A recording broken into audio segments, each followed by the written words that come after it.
हजारों ख्वाब दिखाने के बाद एक दिन उसने मुझे बड़ी बेरहमी से छोड़ दिया।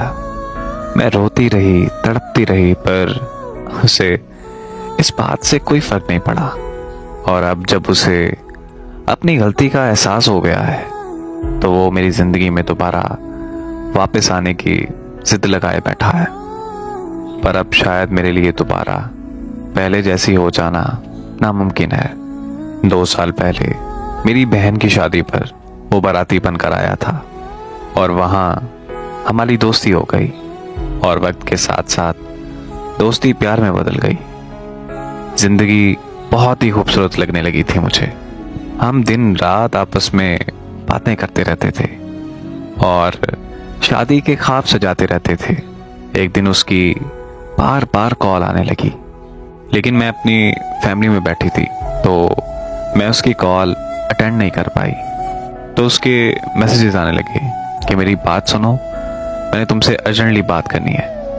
मैंने फैमिली से अलग होकर उसकी कॉल अटेंड की तो वो मुझे कहने लगा कि आज के बाद हमारी बात नहीं होगी, मैं तुम्हें अभी के अभी छोड़ रहा हूँ। ये सुनते ही मेरे पैरों तले ज़मीन निकल गई कि आखिर मैंने ऐसा क्या किया है जो ये मुझे छोड़ने पर तुला है। और जब मैंने उसे वजह पूछी तो मुझे कहने लगा कि तुमने मेरी बहन के बारे में रिश्तेदारों में गलत बोला है। मैंने उसे बहुत समझाने की कोशिश की कि मेरा यकीन करो यार कि मैंने ऐसा कुछ नहीं किया और मैं भला ऐसा क्यों करूँगी। पर उसने मेरी एक नहीं सुनी और मुझसे रिश्ता ख़त्म करते हुए कॉल बंद कर दी। उसकी कॉल बंद होते ही मेरी तबीयत इतनी ख़राब हो गई कि मैं अस्पताल पहुंच गई, पर उसे कोई फ़र्क नहीं पड़ा।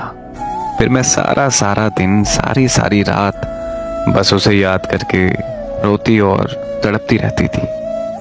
यहाँ तक कि मैंने 2 दफ़ा खुदकुशी करने की भी कोशिश की, पर दोनों दफ़ा बदकिस्मती से मैं बच गई।